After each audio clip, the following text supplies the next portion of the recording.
Kesa, mambo? Poa sana, poa. Napataje Jana recording ya jana? tutazi upload. The reason hatujazituma bado is because we are trying to find a medium mali we'll upload them and then all of them will be accessible mali moja. Ni kubwa. It's like kama hiyo ya jana was like 400 MB. So zita-uploadiwa kwa the YouTube channel ya Space ya Tech. Sawa. Because they are very big hizo files. Nilikuwa nimeitafuta, nilitaka at least ni interact nayo ndo sikuwa ndo nikuje Kwa jana. leo. Sawa, but But I'll try to make sure. Utanimirikarika. I'll revisit. Hauko peke yako, a lot of people had trouble. Na hiyo ni ya jana, so sio peke yako. But I'll do a recap. Alafu Davis, mambo? Alafu, sorry. The Saturday nini yezi ku around 10 hapo. Asubuhi. Yeah. Asubuhi. I don't think ndakuwa available 10, but I'll see. I'll see how to structure tomorrow. Because normally we don't have sessions on Saturday, but this is a big topic. I want to like do a full recap tena. Ndio sasa you guys will have maybe a better understanding mkienda through the code. Might make more sense. So I'll tell you ndakisema kwa group kama if I'll be able to do 10, or I'll see how to like divide people. Sawa.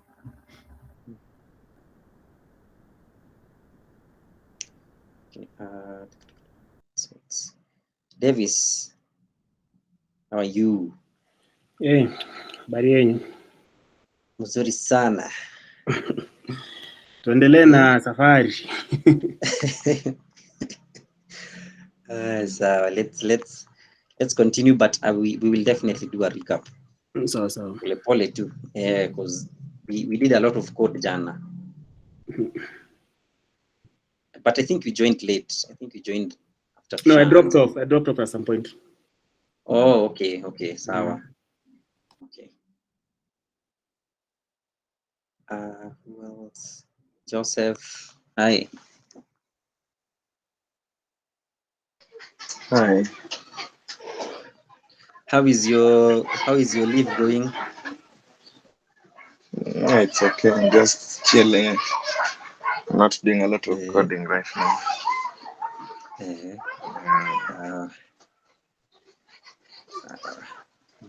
Okay, so let me just open up the application.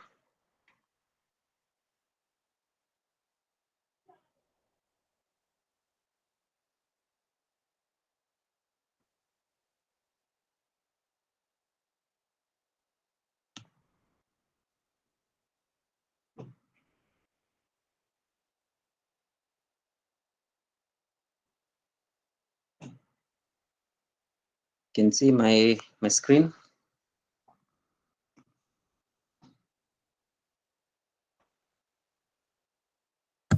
Yes. Okay.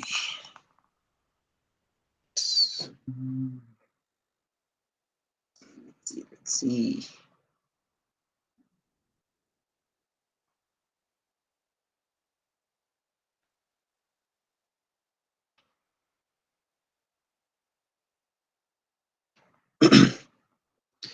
Okay, so yesterday's session, we went through the process of doing the markup for the application. So we went step by step. I showed you whatever dependencies I'm using. I'm using Bootstrap for the overall styling. And then I'm also using Font Awesome to give me some icons on the page. So some of these classes, I actually don't have a CSS file. Everything that you see here is coming from Bootstrap. The container class, the paragraph, the shadows, the display 4. I change this to 3. This becomes slightly bigger. Change it to 1, way bigger. So I'm using classes from Bootstrap. And then we went through the process of creating the different sections, the form, the buttons, the table. So we also did, so let's put in book, George, and add a book. You get a small alert here, which you can close off. You can have another one, I can just type in anything just to show it's working. We have the other book here. So the font awesome is, I'm using this icon here, font awesome. These two things. Then I can just cancel that out. So if I try to add a book without putting in all the fields, get an error, you need to provide all the fields. If I just put in this one, I try, we still get the error. If I put in this as well, and I leave out ISBN, still get an error. If I put the last one, submit, now it works. Okay. So I have also, so what was left was the delete, supposed to implement the delete functionality. I think that was the only thing that was left. Let's see. Don't think there's anything else.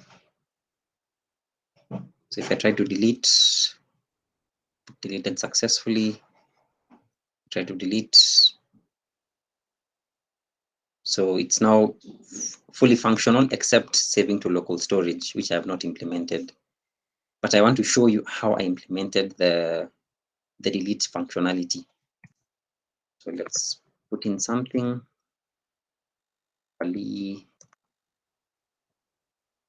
Okay, so the book has been added to the UI. So let's revisit some of the code. Let me make the code slightly bigger.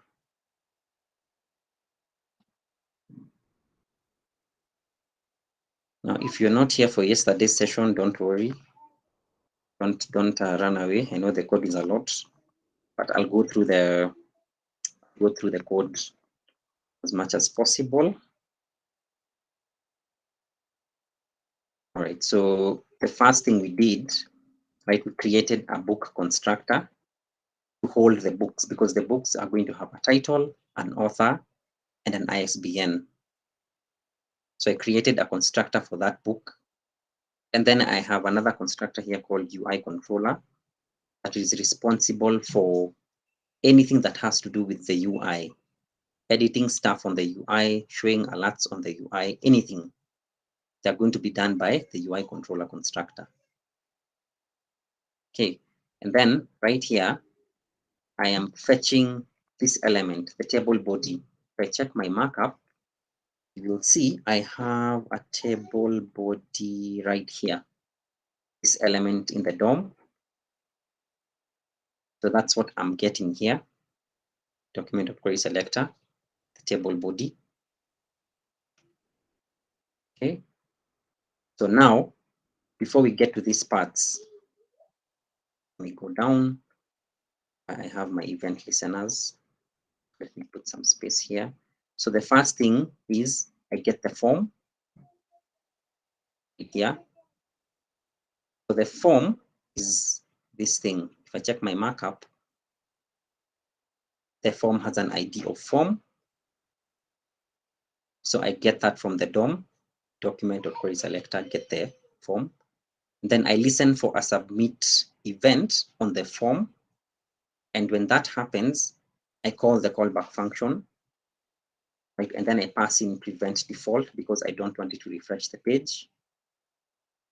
And then once that is done, I get the values from the input field. So I get the title, the author, the ISBN. So those are the three things I need. So I get them from these input fields, right? And then I instantiate the UI controller. And I do this because I'm doing it here, right? Not inside of the if statement or the else statement, because I'm going to use it in both the blocks, both the if statement and the else statement. So I instantiate it here so that I have a reference to it even when I'm within the if statement and the else statement. So I instantiate that object here, that UI controller constructor, which is this thing right here. So we've gotten all the fields from the inputs by getting the values, not just the elements. We want the actual values in the inputs, right? And then on line 81, we are checking whether these fields are empty. And also we're also checking if the user passes in an empty space like that, like a space. That's why we're using the trim.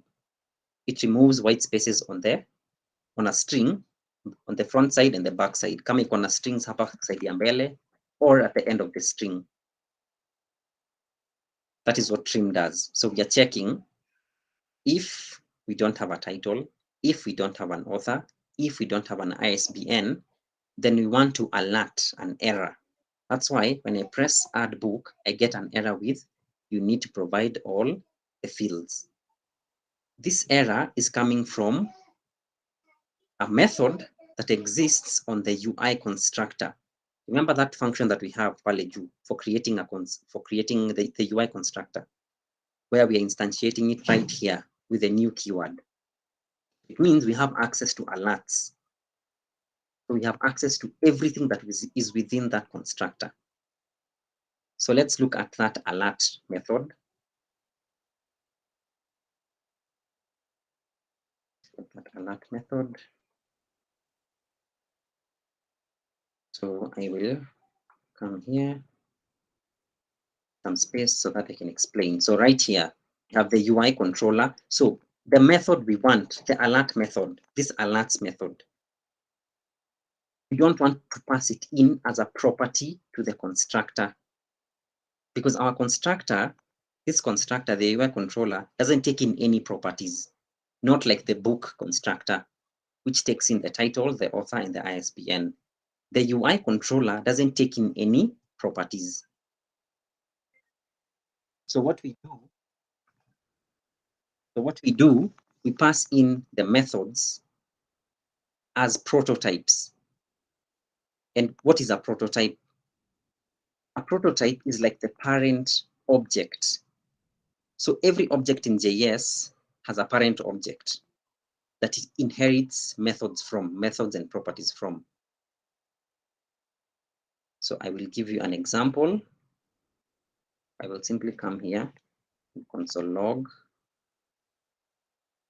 Let's create a new object.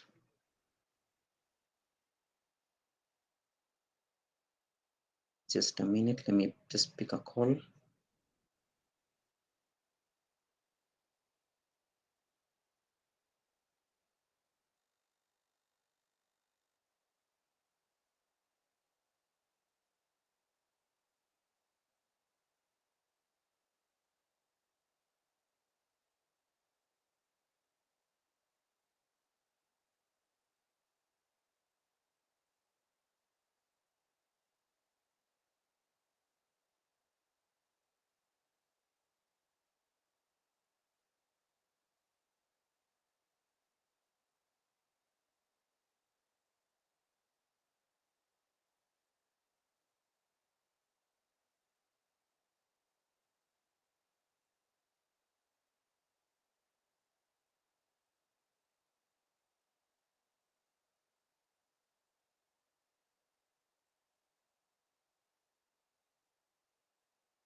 Hello, sorry. Okay, so where was I?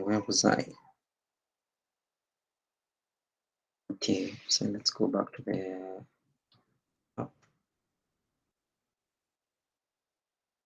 right. So we have the, so I was giving you an example of prototypes. So I simply want to log an object. Let me just do it separately so that you don't get confused.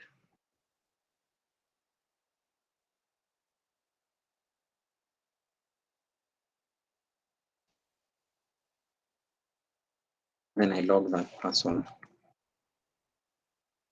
At my console, can see I have the object here. If I open it up, it's just a normal object, and it has the property first name. But if we check down here, we have another object here, a prototype object. So every object in JS has a property, has a prototype. So a prototype is like a blueprint for creating your objects. What do I mean by a blueprint? Now, if you come here, you say, we can do dot length. We cannot. What else can we do in objects? Only for arrays. The prototype, I can see all these methods that are available to me on the prototype. So for example, if I want to check whether this person object has a particular property, like the first name property, I can use the dot has on property, which is a method. It takes in the property you want to look for. So I want to look for first name. It returns true, so it returns a Boolean value. So it's checking whether this person object has a property called first name on it. Now, this has on property. We did not define this ourselves. We don't have a function here. It's called this dot has on property. We don't have it. So where is it getting it from? Why is it able to access that method? It's getting it from the prototype, whatever it's inheriting from, which is this object, this prototype object. So this object, so anytime you create your object using object literal notation, which is this, all your objects always have a prototype that is called object dot prototype.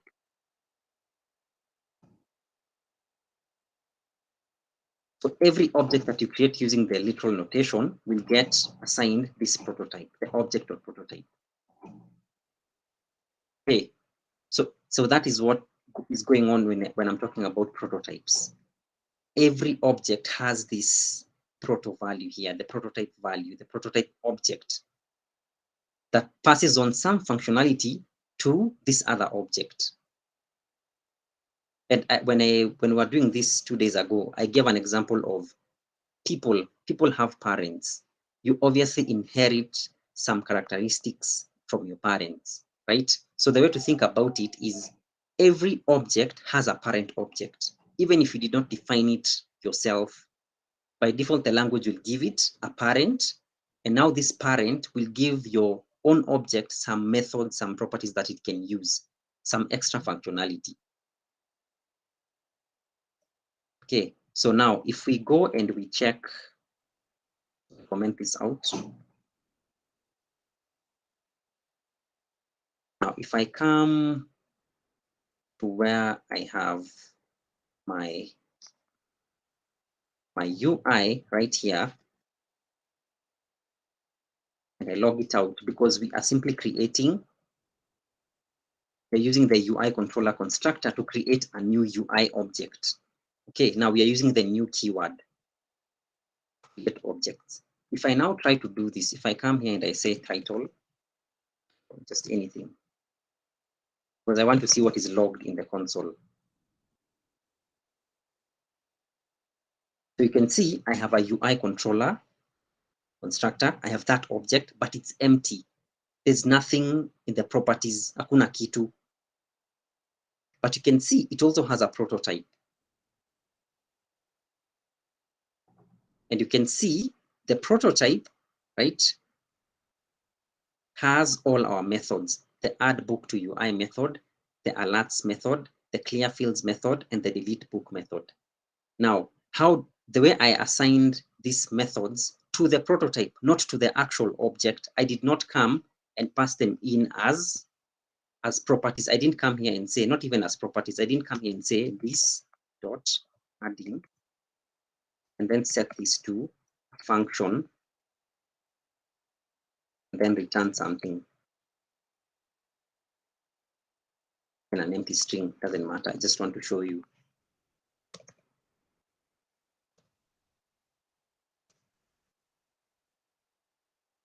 So now I have, sorry, it's not here. It's supposed to be on the other one. Come down here in my UI controller instead. I now put that there. Okay, I have a method called adding that I am adding onto the UI controller. So now if I come here and I give those values,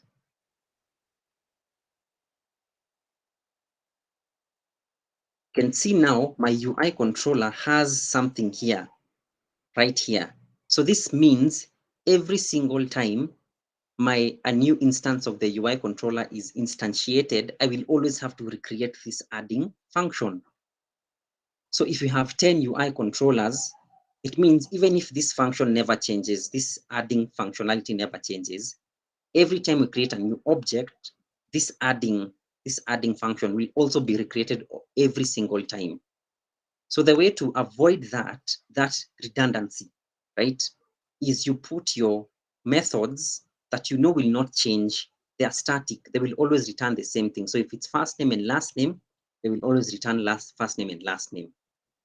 If it's supposed to return like adding, it will always return adding. So it doesn't change. We don't need to pass them as values here within the actual object. We can pass them down to the prototype. That way, we don't need to keep recreating them. So my two methods, I think there are more than two. Every method that I have on the UI controller, it's not being passed in directly here when we define the function. We're defining them within the prototype. That way, they will always be there. That's why when I initially create my, now if when I removed that adding method, if I now come down here, add a new one, you can now see my UI controller doesn't have anything here, but within the prototype, I have those methods. So they're static. They're not things that keep changing. So that's why you put them within the prototype. And the way to do that is you get the name of the constructor, which is UI controller, then dot prototype, then dot, then you give it the name of the function, which is add book to UI, then you set it to a function.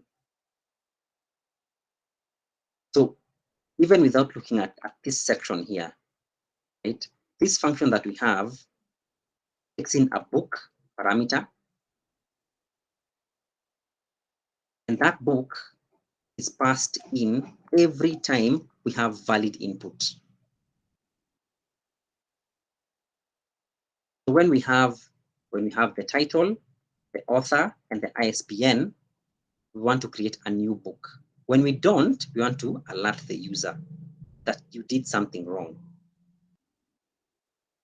So when we instantiate the book, we are simply creating a new book. Simply creating a new book.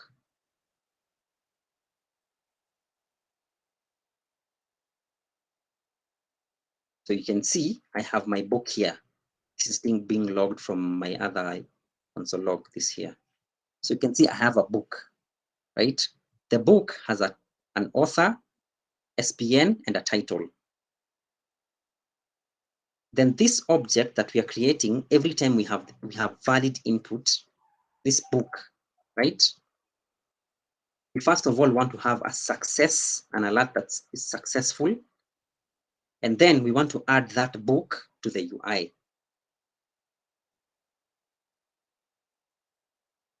Then the last step is we want to clear the fields. So this book is an object. I'm just from logging it out. It's an object. So we can say book.title, book.author, book.isbn. So the functionality for adding the book is being handled by the UI constructor. So this method will now take that book and add the relevant, add it to the UI, now manipulate the DOM. Check that functionality. So we are taking in a book, right? Then we need to create a table row. If you look at my markup, check the HTML, we have the table body, Let me comment this out. If I were to hard code the information, you can see I have to kill a mockingbird as the first TD, the first table data. I have the author, Harper Lee, and then I have the ISBN as 123, and then I simply have an X sign here, which is this last thing. So if I want to add this information dynamically, the first thing I need to do is I first of all need to create a table row element. That's why I have this line of code here. So we first of all create the TR. And then once we've created the table row element, we now want to add stuff into it. So the exact same thing we've done here when I hard code it. I now want to add the TDs individually with the information that I'm getting from the book object, which we pass down as a parameter right here. So I simply say TR, because I've created a new table row, dot inner HTML is equal to, then I use backticks because I want to have some variables. TD, so the first TD is the book.title, which is coming from the book object that we created, then book.author, coming again from the book object, and then the book.isbn, also coming from the book object. And then the last table data that I need is simply that icon that I get from Font Awesome. That's why I'm passing in TD, then this icon.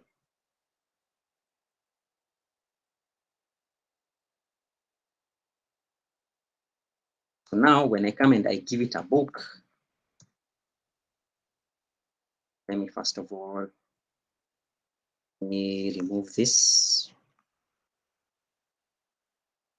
point this out, and then let's give it a book.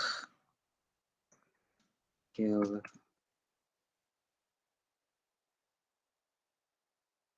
Napali 4343 at the book. So now, whatever we have right here, whatever value we've gotten here, what it did, because we know we are passing down the book object that has been created by our constructor, we know that we have a book.title.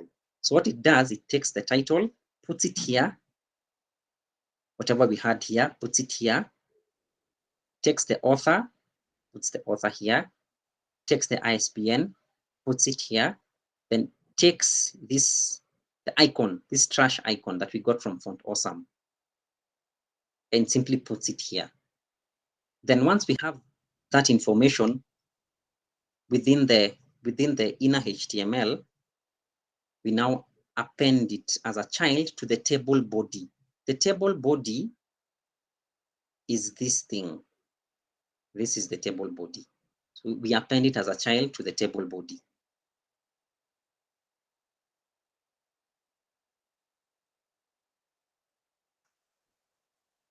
Do I need to go through something else? Rudia nini, what should I do again?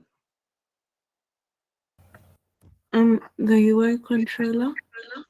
The UI controller. So this, Yeah. this section here. Mm-hmm. Yeah. Okay. Anyone else? Do I need to clarify something? Is the book constructor making sense? What this one is doing? This section. Is everyone following with the book constructor? We simply have, every time we want to create a new book, we simply call that constructor, the new book constructor.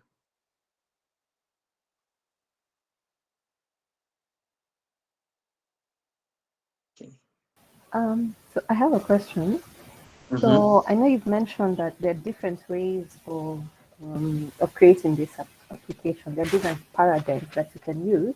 Mm-hmm. So, like, if we were to use a different paradigm, would it now mean that we don't have to use the constructor, but we simply house the data in a different file? So that way we don't have to use the constructor, at least for the main data point. Yeah, we would not need any of the constructors. Okay. Yeah, we would not need them.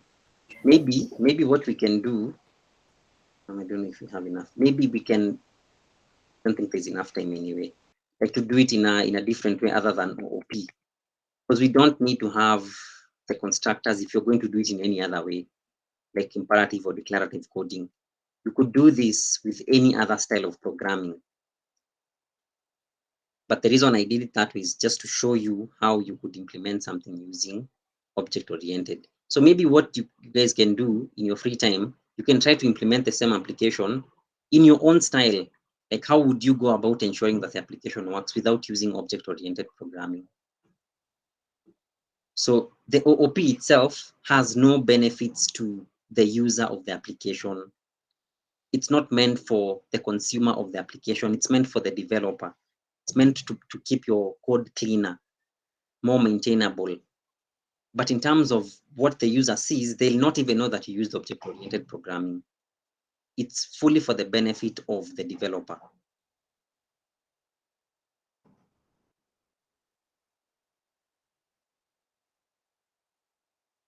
So I'm trying to see, create another file.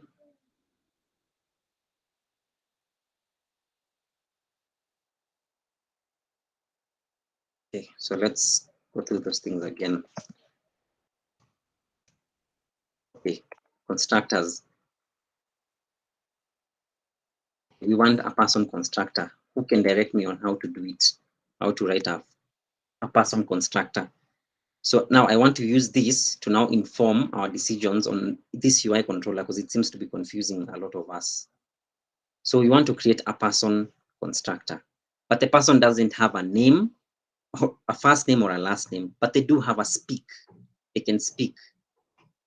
So normally we do function person at, right? Then we have first name, then we have the last name. This is how we normally do it. Then this dot first name is equal to first name. Then this dot last name is equal to last name. And then if we want to use that person constructor to construct a new person, we simply say const Jake is equal to new person. Then we pass in the first name. And we pass in the second name. And if we log this in the console, we should see Jake. So now let me attach that script to my app. So now let's check the console. You can see the person right here. If I open it up, I can see the object with the properties first name and last name, and I can also see the prototype, the object that is below our own object. We can see that object is this person because our prototype is the person constructor, because anytime you use the new keyword, right, the prototype is set to this thing, this person. This is our prototype, the first prototype. That's why right here, when you open the first prototype, it points to the person. And then because all objects must have the original prototype, the one that comes with the language. Now our person constructor also has another prototype beneath it, which is the object.prototype. So anytime you use the new keyword, the constructor, your prototype is now person. In this case, our constructor is called person. So the constructor is person.prototype. If you use the string literal, the object literal style of writing, and you say Mike is equal to, we now have the object, and then we have first name, give it Mike, then we console log Mike. In this instance, our prototype is object.prototype.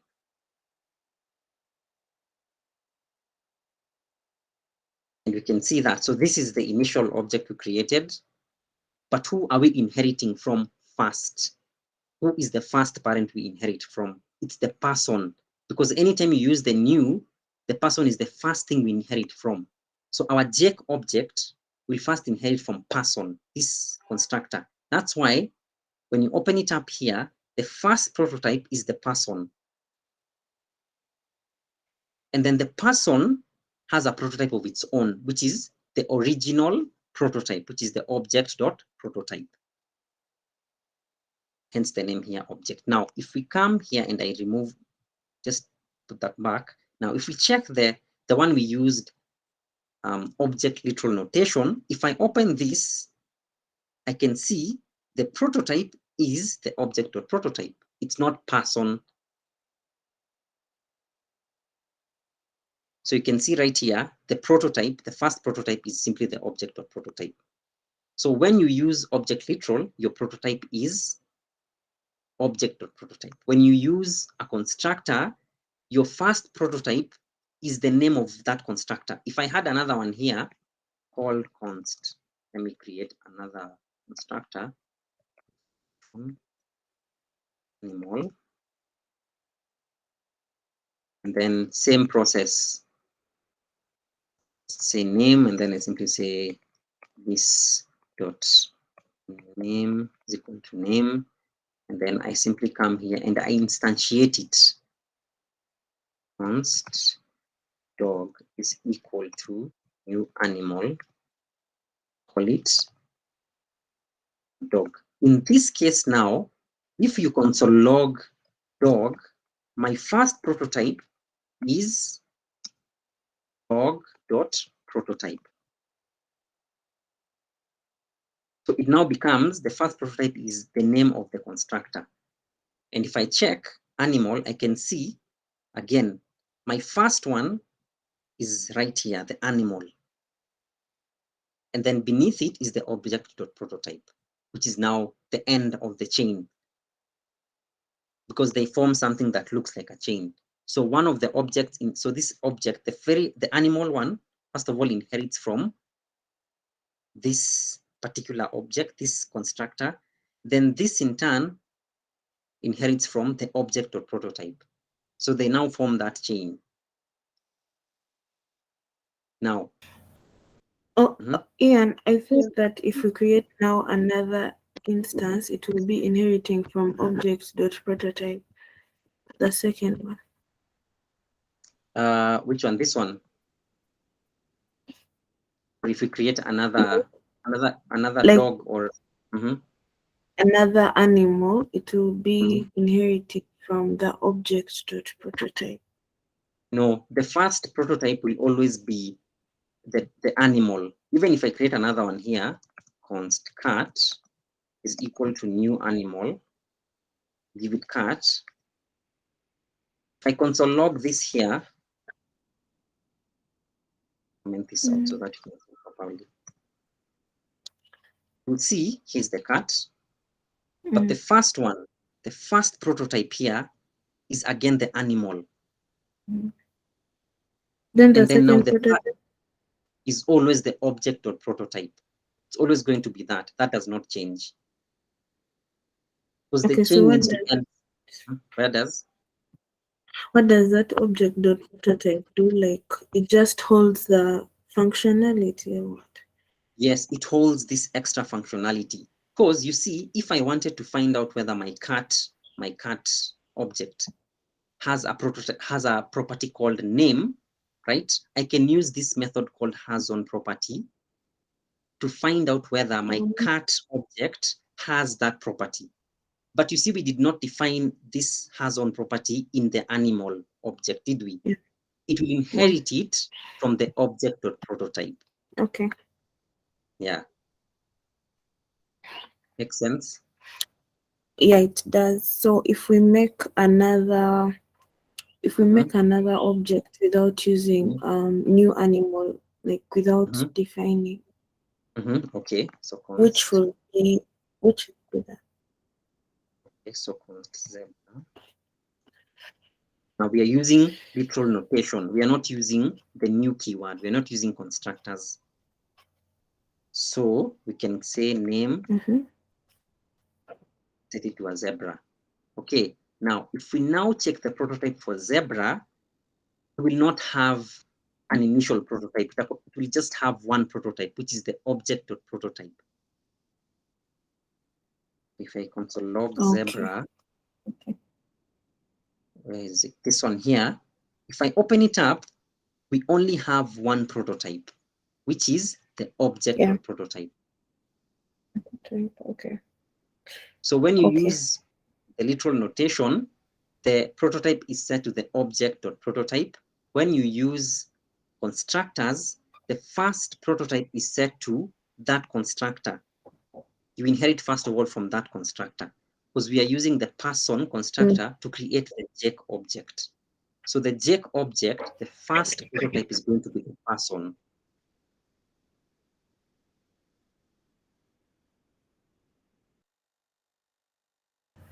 Okay, I've got it. Thanks. Okay. So now that is prototype. Yeah. So that is what. So, looking at your comment, the log.prototype, it's really correct because it's supposed to be animal.prototype, isn't it? Yeah, animal. Yeah, animal. Yeah, I see you're getting it. It's supposed to be animal. Yeah, that's true. Because now the dog, the first prototype is going to be the animal prototype, the thing that created it. So now let me tell you that what the issue is with having your methods here. So for example, people talk. So this dot is equal to a function, then return talking. Okay, I will comment out some of these things so that we remain with just one console log. Leave check and Mike. We actually don't need Mike either. We just want to see this person constructor.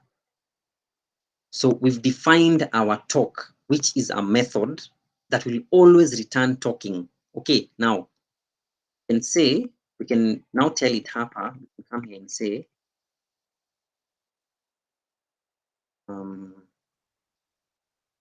this dot first name, this dot last name, right, is talking. Okay. So what this is, it's simply this person, right? Whatever value we pass down, and then we'll say, for example, Jake Smith is talking. When we call it here, we'll say Jake Smith is talking. I come here and say dot talk, and I call it. You can see Jake Smith is talking. No problem, it's working perfectly, right? Now, if I come here, right, and I create a new person,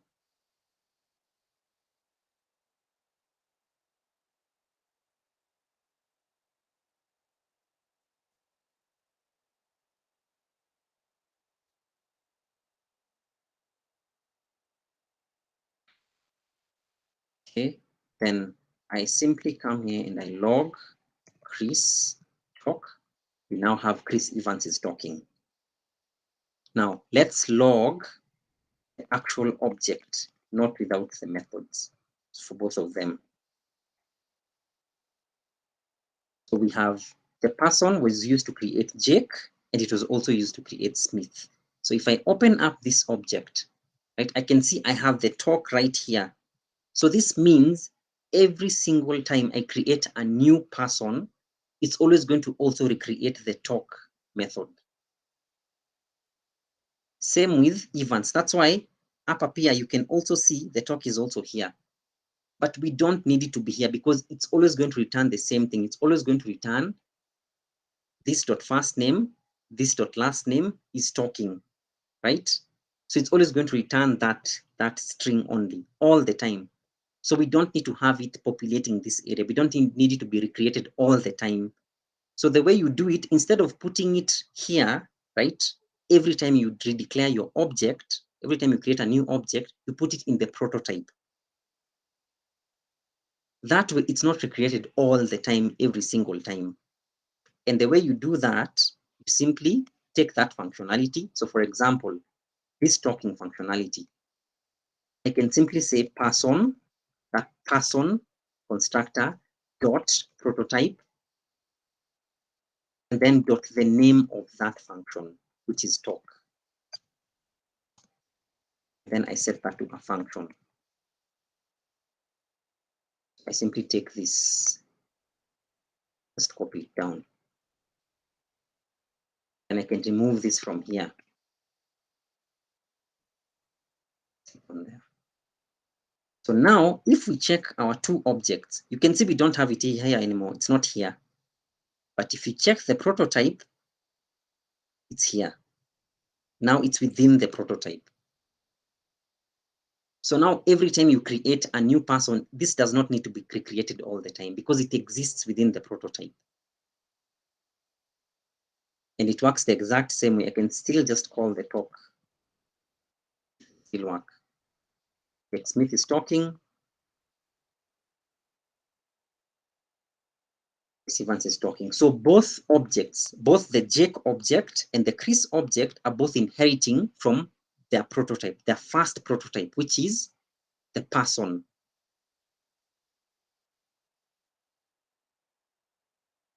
So both of these two objects, the Jake object and the Chris object, are both inheriting that talk functionality from this prototype, from their first prototype. And then also, both of them are inheriting their has-on property from their initial, this very first object or prototype down here.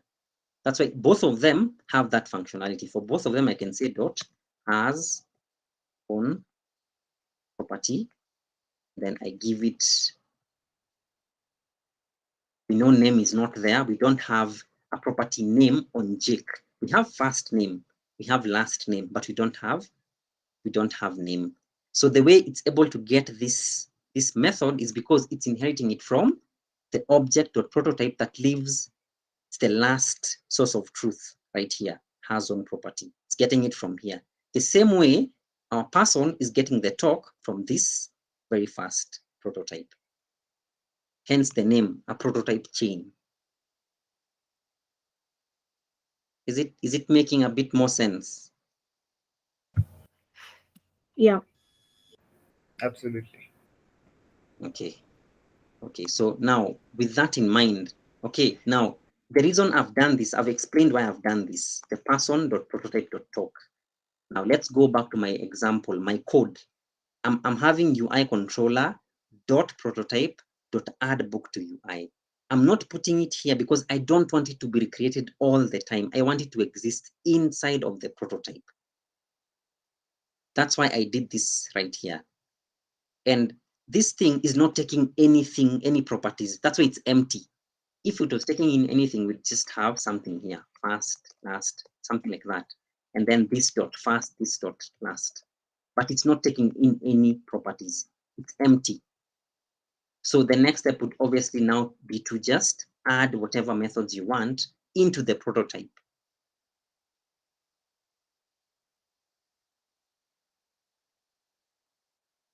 Any questions? But the thing to remember is all objects have to have the object of prototype as the last source of, it's always the last prototype in all of them. Okay, so in the book of the JS, let's go back. We are adding that method to the prototype, the add book UI to UI. Yes, to the prototype. So it has its own function, like. Yes, it exists in the prototype. So add book to UI, here it is. You can see I'm defining it right here. And then I'm setting it to a function that takes in a book as a parameter. And then now I'm using that book to manipulate the DOM. So first of all, I create an element and then I do all the DOM manipulation. Now you're asking, where is it? So let me log, I will log UI controller. Log it in the console.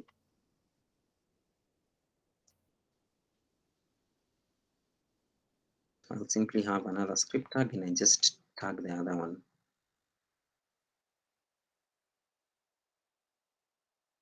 Move this, and then let's go back to the app.js. And so log UI, I need to instantiate it, so I need to put it down there.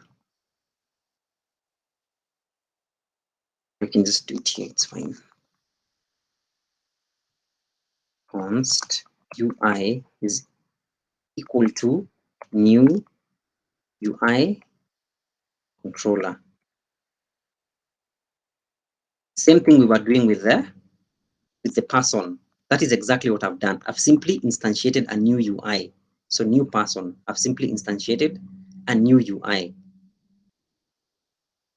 And then I just want to log it in the console. There it is, right here. You can see it looks exactly the same, just that it doesn't have any properties. It's empty. So if I open it up, you can see I have a prototype. And because I've used the new keyword, the first prototype is the UI controller. And you can see right here, right? You can see all our methods. The add book to UI, the alerts, they are all in the prototype. They're not populating this section like properties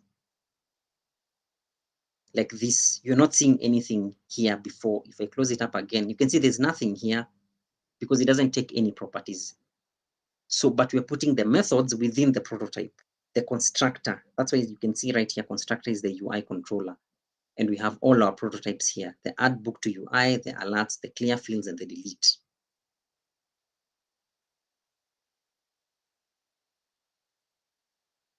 Make sense? Is it less confusing?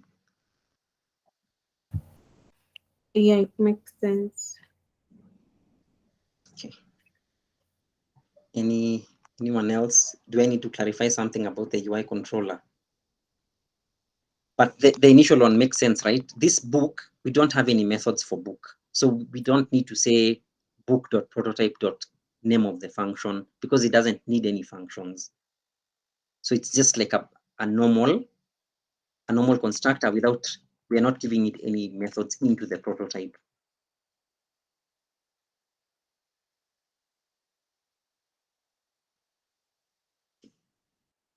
Anyone else? Anybody else? Let's also instantiate the book right here so that we also see that it's equal to new book. And then now book needs something, it needs some information, which is the title, blah, blah, blah, all those things. So just give it anything, it doesn't have to be.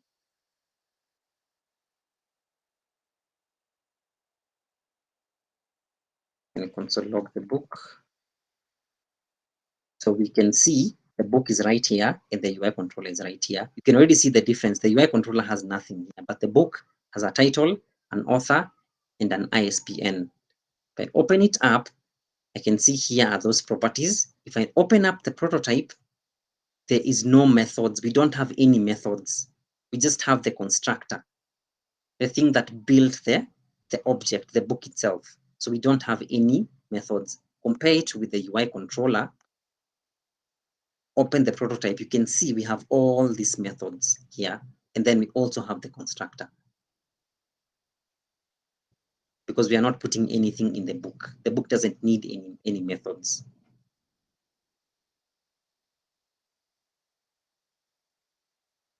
Do I need to clarify anything?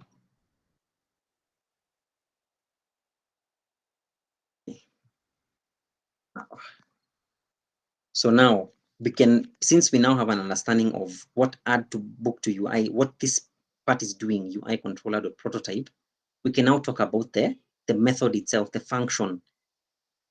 What is it doing? What is the process of editing the UI? Again, so the first step is you create a new table row element, right? And then the inner HTML of the table row, because the table row is the parent to the table data. If you check my markup, you can see if you want to hard code that information, you have the table body, which is wrapping the table row, which in turn is wrapping the table data. Same thing we are trying to do with JS dynamically. We first of all create a new element, a new table row, and then the inner HTML of that table row is set to the table data, the exact same thing as the markup. And then the values are dynamic. we get the book.title, which the user passed. We get the book.author, which the user passed, the book.ISBN, which the user passed down with the book. And then the last one, the last table data is the icon that we're getting from Font Awesome. If you've ever used Font Awesome, this should be very familiar. So this is what is giving us that icon up to this point. And then we wrap it in a table, in a TD. And then once we've populated the inner HTML, right? Remember we got the table body. The table body is the parent. It's this T body here. We use document.query selector to get it. So now once we've populated our table row and our table data, we want to insert that thing that we've created, which is this whole section here, the table row plus the TR itself, as a child to the table body. The table body is this thing. We now want to add the TR together with the TD as a child to it. That's why when you now come to the application and you give it the values,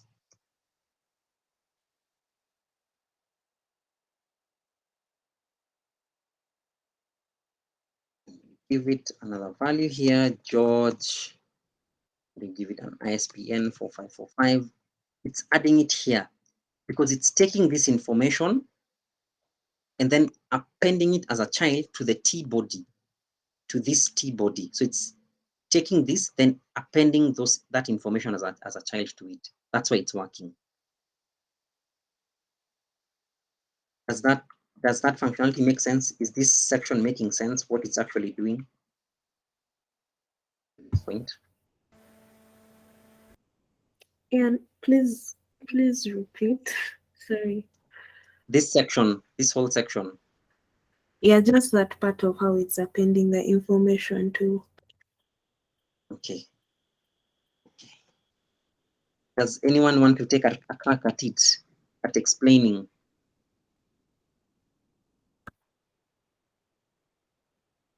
Anyone? Joseph or Nelson? Anyone want to attempt? Anyone who has understood? Okay, I can go ahead. Mm-hmm. So basically, I'll just maybe try and explain code each line by line. So I'll start from line 24. What line 24 is doing, you're creating a HTML element that is a table row. And that table row, you're giving it an inner HTML now to be able to display those data with the TD. I guess those TD are also elements, as tags. So after you've created those TDs to accommodate that data, now because you want this data to appear on the table, there's an element that the table body that is where you want to display those rows. Now, when we check on line 20, we have a table body that we have a variable called table body that is storing the element that has the place that you want to display this data. So this table body is like the parent that you want to append some data onto it. So we have different methods to do. Okay, these elements like this table body can take different methods, but it depends on which, like the functionality that you want to use and the relationship between the, let's say, the table body and the TR. Basically, unajuanga in a normal way, like your TR, like inakujanga chini, when you're writing a HTML tag inakuja chini ya T body. But if kama mtu angetumia another approach ya create, like, let's say a TR equal like TR dot, not even like kitu kama, I don't know, this example, maybe if I can write accordingly, itakuwa better to explain. But what basically is doing, like I say your table body inachukua now the table row now in a append as a child of it, like inakuwa like an inner tag. Sijui kama that is a... That's a good attempt. Let's look at what it's doing in the DOM, I think that might give you a better idea. So let's go into the DOM. Let's look at the DOM. Let's make this smaller. Let's open whatever section has our table. It's this section. And then let's scroll down to the table, which is right here. And then let's go to the table body, which is right here. It's currently empty. This is the comments that I have. I commented, the thing that I commented out, right? Currently, we have this TR here, this. Okay, now let me refresh the page. I want it to disappear. Don't want to have anything in the table. Let's open it up again. Section, table section, table, and then T body, this here. Whatever you see here is commented out. It's this, it's the example I was using. It's this thing I've commented out, but essentially the rest of it is exactly the same. You can see I have a T body, ID, table body, sorry, table body, then I have the comments, these comments. That's what you're seeing here. But the table body is empty, there's nothing here. Now, if I come here and I now add,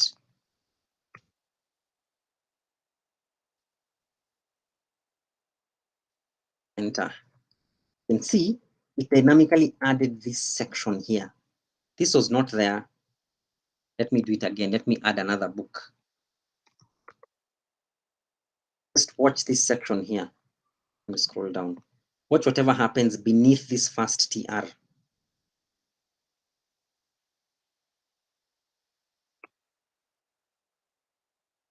And see, it appended a new one. Now, the way this is working in our code,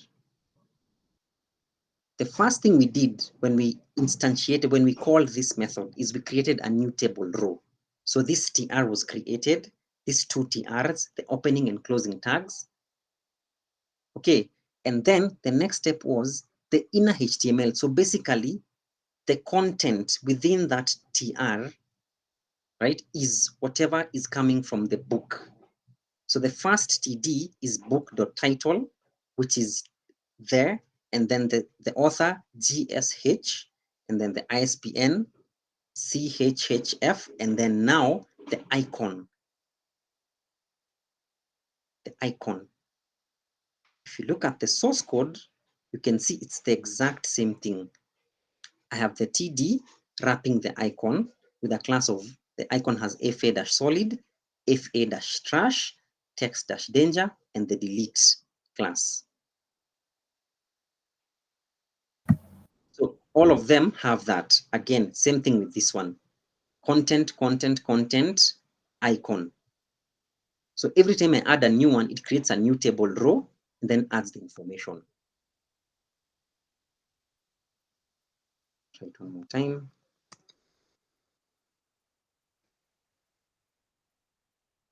You can see a new table row has been added into the table body.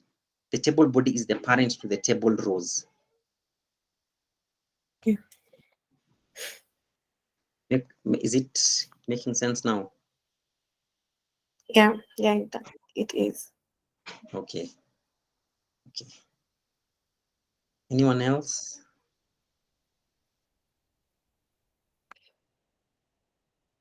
Anyone else wants to say something? Don't worry, these things sometimes can look very confusing, but I think today we've tried to spend like a lot of time explaining the prototype. Maybe you have a better understanding than yesterday. They just need like a lot of practice. Okay, yeah. Mm-hmm. Okay, maybe just to add on something, like the way just to determine whatever you want to display on the like, let's say on the table for this instance, it depends. Like you need to understand the relationship between those tags. Let's say it could have been something like maybe a paragraph. Let me just say you have many different divs, right? Maybe there's a div that carries to come a card. Maybe you want to display multiple of them. So, okay. Boraki umeelewa the relationship, like which is the parent, ama like hii tag inakuwa nested in which HTML tag, provided ushajua that in relationship like the parent, the sibling, kitu kama hiyo, I think that can be easier to understand, like where to append and even which method to use, like either append or append child. Sijui kama inajaribu to make sense. Yeah, we had talked about the DOM in one of the very first sessions, and like I remember telling you guys the way to think about it is like that family tree where someone has children, grandparents, parents. So obviously in our case, the TR is a child to the table row is a child to the table body. Hence the method append child right here. We are appending the TRs as children to the table body. So that relationship is that's where it comes into play when you're trying to manipulate the DOM or do DOM traversal, like go from one element to another, which is what I did for the delete button, which we did not even get to talk about. But like, if you've understood the prototype part, then the rest should not be so difficult to follow through.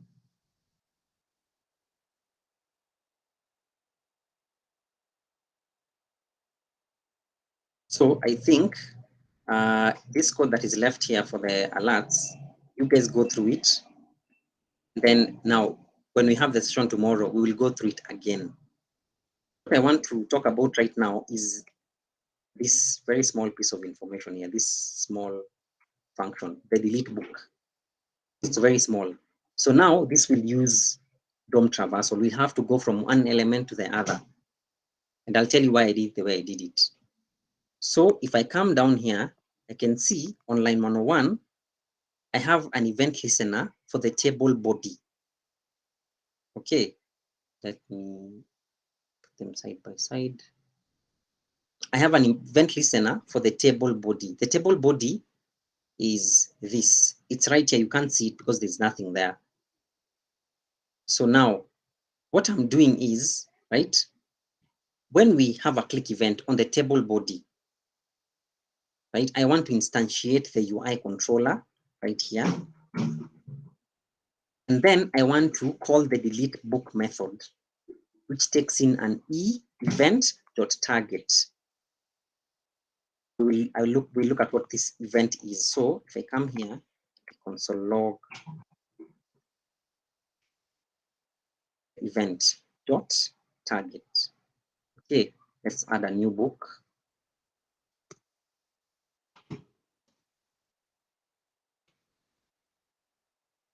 If I click here, we should have something in the console.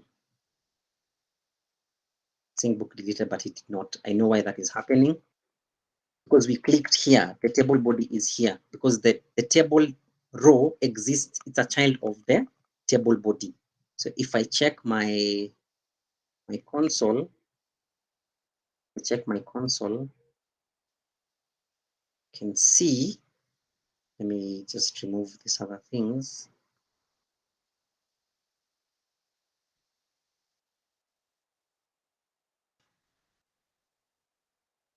Now some console logging.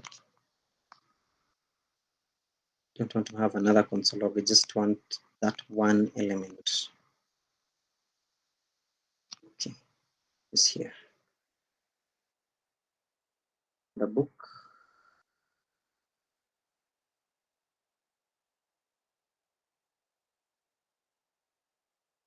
Click here and see the target, right? The element that is being clicked is the TD right here. Let me actually remove this functionality for now. This is the delete. Let me remove this. Let's add another book.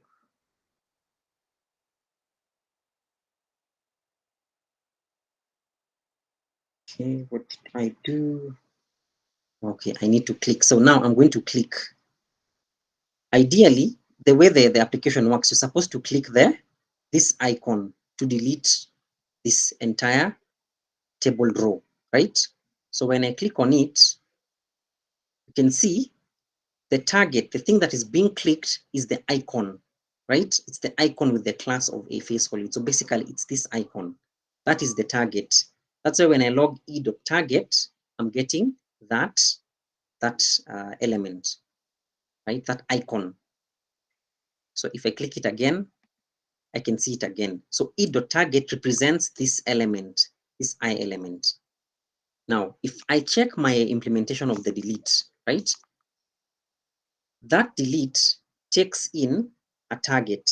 My target is this element, right? And then I want to check whether that target, whether the thing I clicked has a class called delete, which it does. It has delete. If it does have delete, right?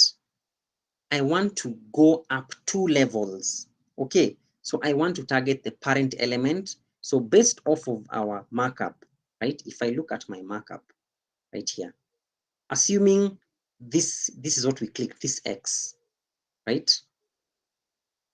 The parent, a better example is actually just to show you the exact code right here. Now we've clicked this icon, this one. So we're getting the target here as this icon. The parent of this icon is the TD. That's why the very first thing we do is we say target.parent element, which is the TD. It's this TD. And then that's not what we want to delete. We want to delete the entire row. So everything. So we go up 1 level. So who is the parent of the TD? It's the TR. That's why if we go back again, we are targeting parent element twice, because the first parent is the TD, and then TD's parent is TR. That's why it deletes the whole row, because it's targeting the TR, not the TD and not the I. So again, from the console, if I now go back to the code and I put it the way it was, from here, I undo, then let's go to the elements so that we can see exactly what is happening. Open up the application, open up this section, come to the table, open up the table, go to the table body, right? There's nothing there currently. Let's add a new book.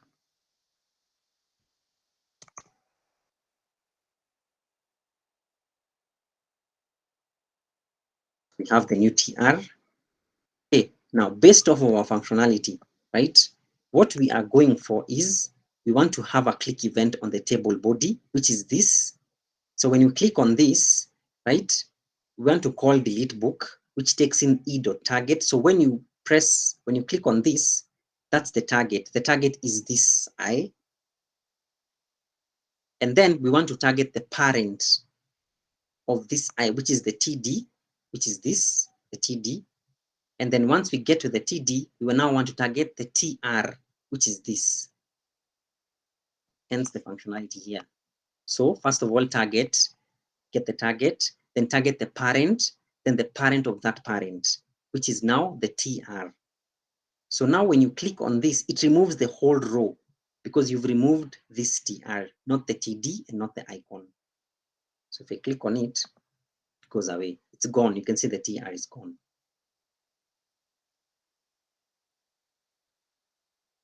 Makes sense? Is Joseph still here? Joseph was asking for that implementation.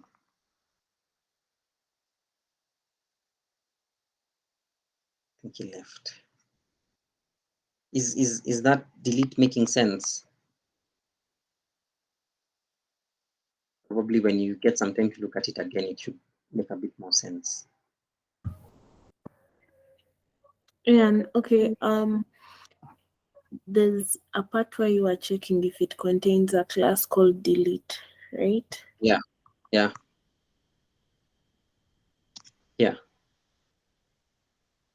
So right if the class list contains delete, so you named that icon, you gave it a class name, delete, or yes, it has a it has a class name called delete.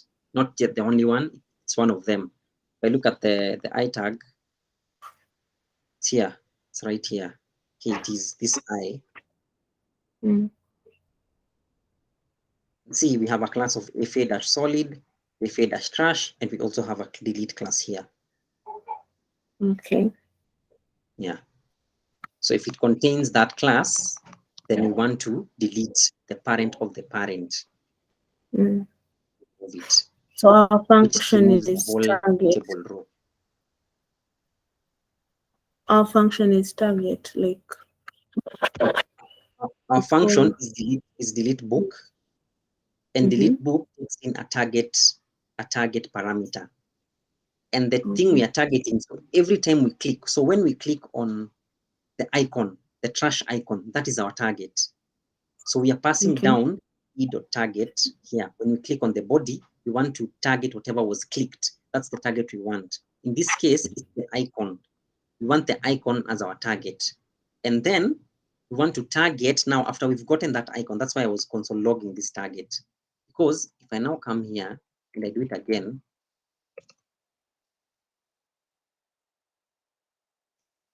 I enter. Now, currently, if I go to my console, what we want to target based off of this, if I look at the DOM, what I'm going to click is this. I'm going to click this icon here on the DOM, here on the UI. This is what I'm going to click. So this is what is going to be passed as an argument here, because it's the thing that I clicked. So when I click on this, the functionality now, it's going to go and get the parent of that target. Then once we get the parent, it's going to get the next parent and then remove that. So in our case, when we click on this icon, our first parent is the TD, right? That's the first parent. And then the next parent is the table row. That's why it's removing the whole thing. Because when we click on it now, it removes the parent of the parent. So we click on it, it removes it from the DOM. Okay, so when you are consoling down there, you're consoling what we have clicked. What we have clicked, the icon, the I. Okay. Yeah. So what's the purpose of the Const UI new UI controller? Because remember, we want to interact with the UI, right? We want to interact with the UI. And for us to be able to interact with this controller, we have to instantiate this constructor. We have to, for us to be able to get UI.delete book, we need to instantiate the controller using new UI controller. Otherwise, we don't have access to delete book. Okay. Yeah, it's because this method exists within the UI controller. It's the same with the examples I did initially, right here with the animals and whatnot. You cannot do, for example, person.talk without having a new person like this. You have to instantiate it for you to be able to get Jake.talk. You have to instantiate it first. That's why we are doing what we're doing there, because we want to interact with the UI, we call the UI constructor. Okay. Right. Anyone else? I hope JS has not scared you too much. I have a question. Like you have added the event listener on the table body, and I believe the table body is this result that is reflecting Apache. Yes. So my question, how did you focus on the delete icon so that it's not like when you click anywhere on the table body that the delete? Yeah. Yes, I get your question.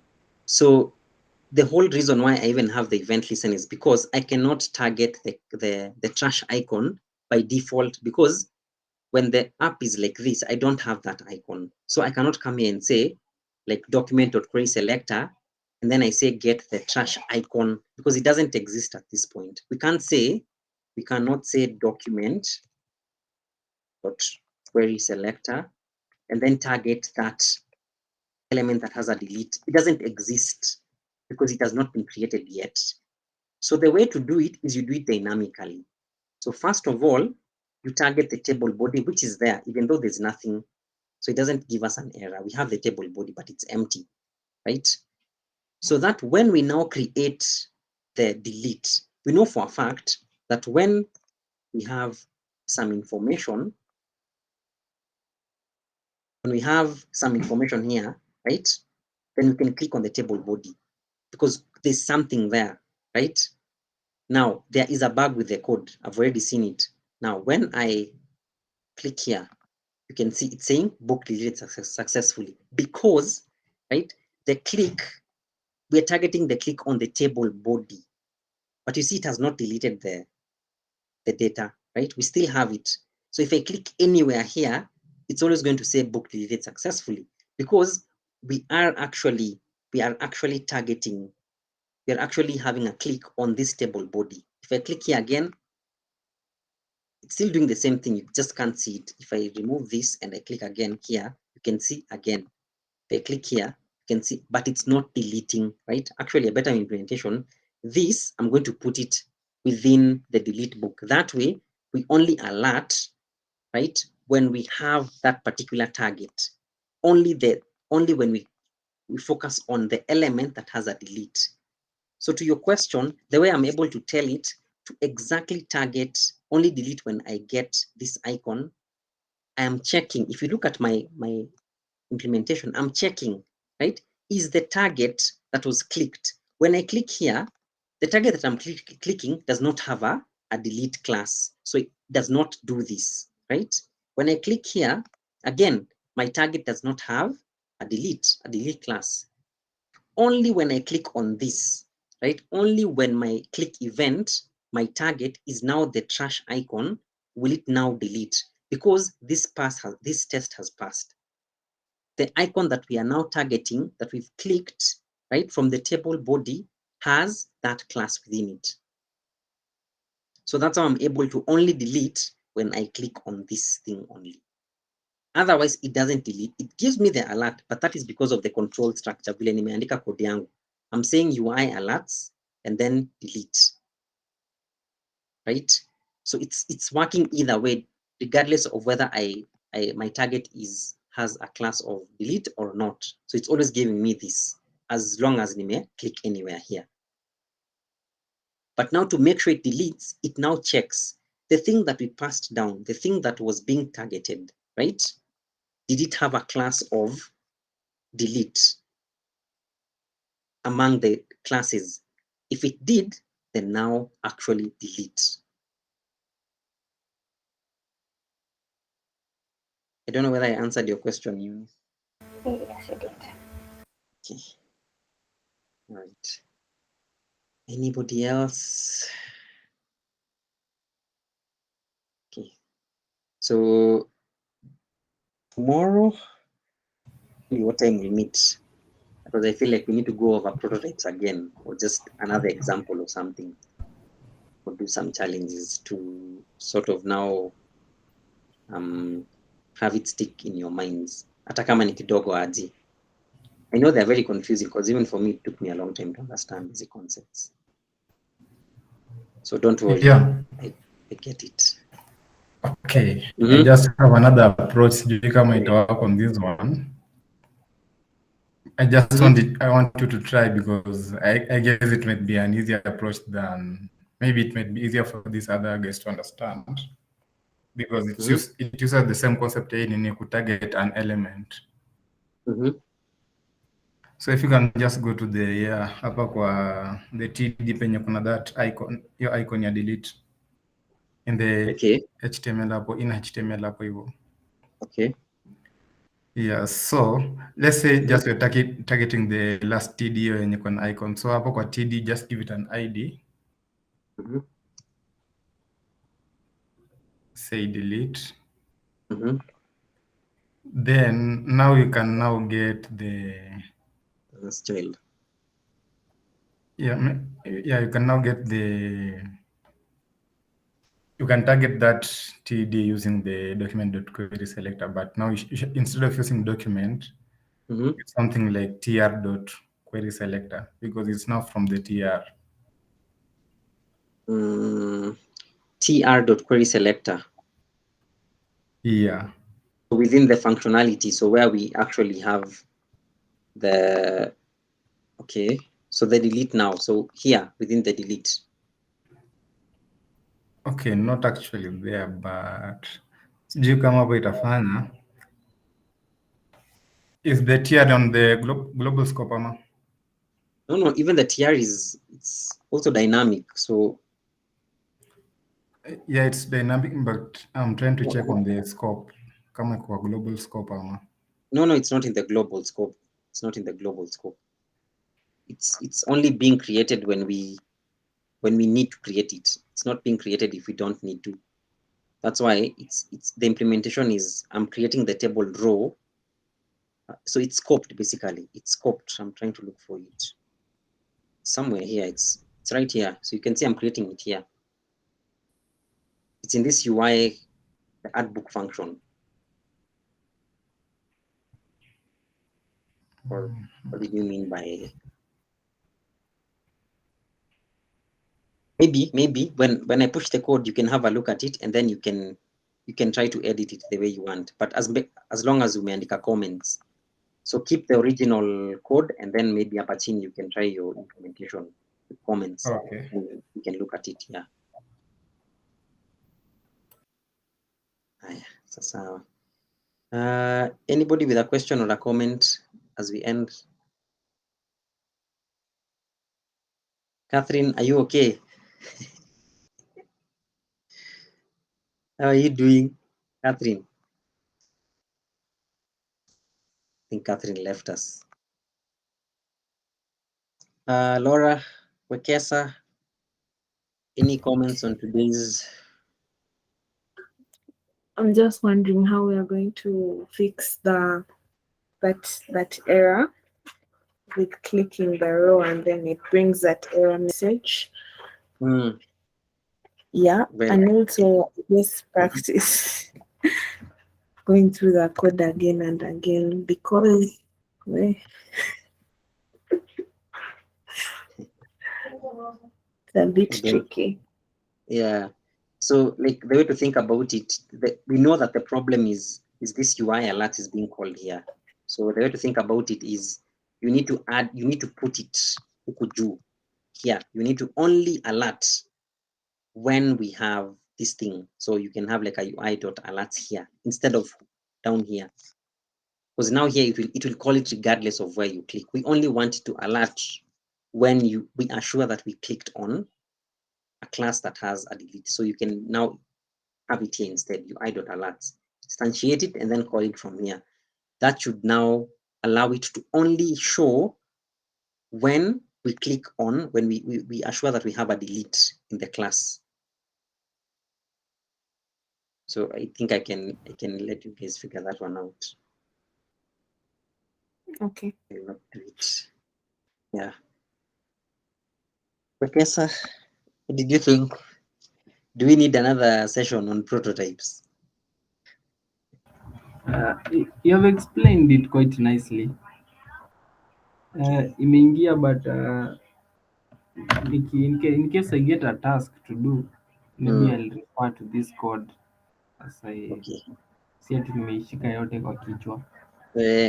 Obviously, that's not the end goal. As long as umeelewa like the concepts behind it, yeah. Especially those stories are prototypes, then anytime you interact with code that has them, it should be easier to follow Sasa because you have that initial idea. Davis, tomorrow as you're traveling, you'll be thinking about OOP. Shida, I say shida. But I'll review the code once again. Yeah. Yeah. The logic iko, but sasa mtu akiwa peke yake najaribu kuimplement something nashangaa mbona I come through. But the logic right now it is ingia. Okay. Fatma, how was the session? It was good, just that my internet is very unstable today, so I keep having to reload and leave the call. But yeah, I'll have to review the recordings of the last 2 classes that I missed. So Okay. but All right. it sort of makes sense. Okay. I think we might do like we'll probably have another session tomorrow, because I still feel like we need to go through those prototypes again, and like examples from a few challenges, coding challenges. Not very difficult, but will now give us a better sense of what they're doing. Okay, Eunice, what did you think? You're good. Okay. Catherine, are you back? Catherine is not back. All right, so you guys review the code. I'll push it to GitHub, go through it, and then if you can, come with questions tomorrow.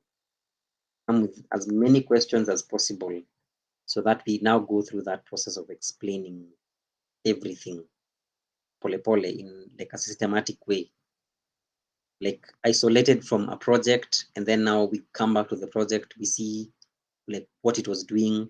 Maybe that will make more sense, but I'll tell you the time, but probably in the afternoon we'll go through those concepts again. So you guys enjoy the rest of your evening. Today is Friday. Make sure you watch Netflix or something, whatever it is people do on Fridays nowadays. And for the ones who will be able to join tomorrow, I will see you tomorrow. And again, But do tomorrow. Yeah. As of now, we haven't changed. It's still going to be 3. But I'll see. I'll communicate in the group if I'll be able to like have more than one session, because there's guys who are not available at 3. So I'll see whether I'll also be available for anyone who is not available at 3. Then I'll tell you. So, right. So I'll see you guys tomorrow.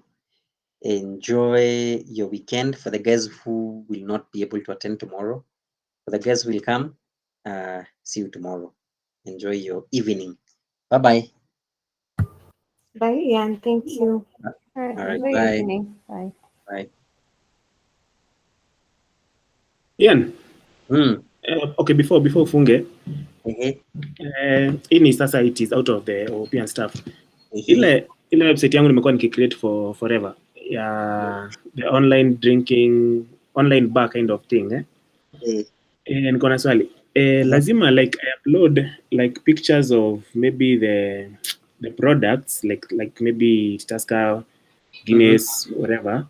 Like picture like nizitafute mimi mwenyewe zote ama there's like an API that iko na already preloaded kind of stuff.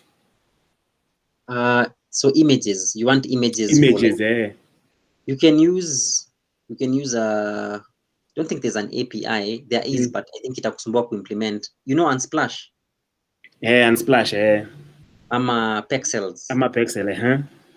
You can use one of those 2 platforms and get the images up. See, they're just like placeholder images. Placeholder. So like, okay, that is what I was avoiding, but anyway. Hakuna alternative ingine. I don't think there's. So kama ni products zote, like whatever botis will be on the site and stuff, like okay, whatever product the site will be selling, lazima nitafute hizo picha zote manually. Yeah, you have to find the images. Hakuna. So. Sasa hiyo ndio part nilikuwa na avoid. Well, I don't know of an API that will generate images for you on the fly. Localized images. And they're very like specific. Guinness. ChatGPT kutolea picha ya Guinness. ChatGPT kwanza hata haina hata hizi chora hata layout, but you have to do it. You have to look for the images. Sawa. Haina shida. Tafuta tu alafu. Kwani hiyo project hujamaliza mpaka saa hii? Kwanza niliacha. Nikasema kwanza nisome hizi vitu tunasoma sasa hivi. Because even if I was to do it, I will just do the UI peke yake bila functionality. Yeah. It's a personal project. Hiyo ni personal, ni yangu, nilikuwa nataka ni Balea Wines and Spirit. Ziuze hapo online delivery and all that. But more of like a personal project, like long term. But like it's actually you're going to deploy it and you want people to actually use it. Yes. That is a good project because you itakufundisha, it's going to teach you the whole spectrum ya development because you have to interact with CRUD. Lazima utaongea na database at some point. Pia like payments, is options, ile gateways. That's why niliacha kwanza. Hiyo ni noma hiyo like that's a proper e-commerce platform. E-commerce only that sasa si ya nguo and stuff. Ama Jumia and all that. Basically ni Jumia ya pombe only. Yeah. Okay, that's what I wanted to know. Thanks.